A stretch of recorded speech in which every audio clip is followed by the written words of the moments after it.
కేంద్ర మంత్రి గజేంద్ర సింగ్ షెకావత్ గారితో మాట్లాడారు. ఆయన ఒకటే అన్నారు, మనం ఈ పోలవరం ప్రాజెక్టు వైసీపీకి ఏ టీం లాగా అయిపోయిందని. ఎనీ టైం మనీ, డబ్బులు కావాలా, ఒక చిన్న పని మొదలుపెట్టు, శాంక్షన్లు ఇచ్చుకో, డబ్బులు దోచి. ఎవడు సఫర్ అవుతున్నాడు? రాష్ట్రం సఫర్ అవుతుంది. ఈ రోజుకి కూడా మీకు ఎంత డిమాండ్ ఉంది? మనకి ఎక్కడో ఏలూరు హెడ్ క్వార్టర్స్ పెట్టారు మన పోలవరంకి. జిల్లాల విభజనలో పోలవరం హెడ్ క్వార్టర్స్ అక్కడికి వెళ్ళిపోయింది, ఏలూరుకి. మీ అందరి కోరిక కూడా నా దృష్టిలో ఉంది. పోలవరంని జిల్లా హెడ్ క్వార్టర్స్ గా చేయాలి, ఇక్కడే నిలబడాలని ఒక ఆశ ఉంది హెడ్ క్వార్టర్స్ గా.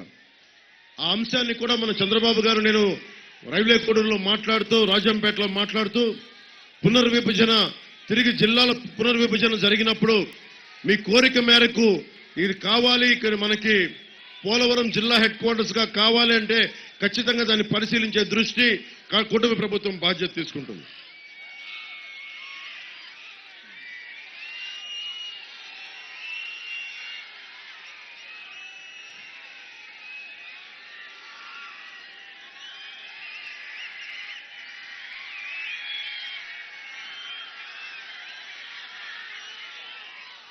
పోలవరం ఎప్పుడవుతుంది అని వాళ్ళ మంత్రి అనిల్ కుమార్ యాదవ్ అడిగితే వెటకారంగా సమాధానాలు చెప్తారు.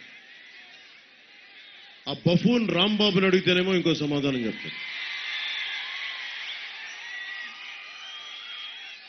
ఎవరైనా సరే జలవనరుల శాఖ మంత్రి ఎప్పుడవుద్ది అంటే నాకేం తెలుసు అంటాడు.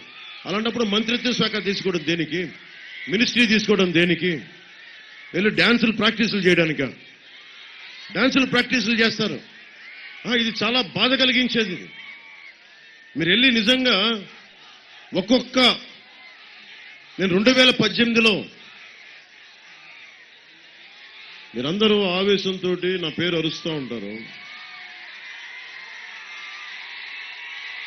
కడుపు మండి, ఇది పోలవరం ఏజెన్సీ ప్రాంతం కాబట్టి చెప్తా ఉన్నాను.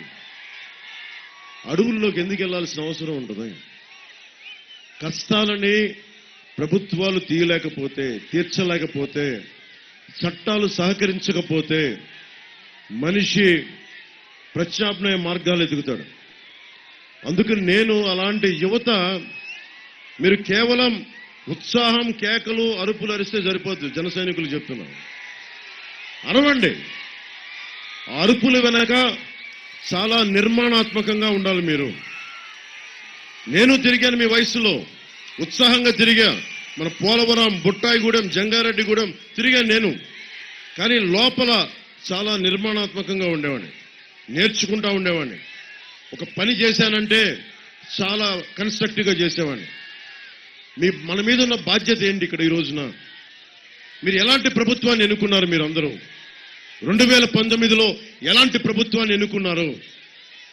మీరు ఓట్లు వేసేశారు. ఇదే 2018లో నేను పోలవరం అన్ని మండలాలకి, ముంపు మండలాలకి, అన్ని మండలాలకి వెళ్తే ఎన్ని గ్రామాలు శిథిలం అయిపోయినాయి. ప్రాజెక్టు కోసం ఇల్లు, వాకిలి, తట్టా బుట్టా తీసుకొని వెళ్ళిపోయారు. మన బాధ్యత ఏంటి? ప్రభుత్వం తాలూకు బాధ్యత ఏంటి? అరే కూర్చొని కన్నీళ్లు తుడచాలి కదా. వైఎస్ జగన్ వచ్చాడు రోడ్డు మీద, తండ్రి లేని బిడ్డని అని. అరే ఊళ్ళు లేని బిడ్డల రోడ్ల మీద 1,60,000 మంది తిరుగుతా ఉన్నారు మనకి పోలవరంలో. తండ్రి లేని బిడ్డ అంటాడు మాట్లాడితే 1,60,000 మంది చెట్టుకొకళ్ళు పుట్టకొకళ్ళు అయిపోయారు.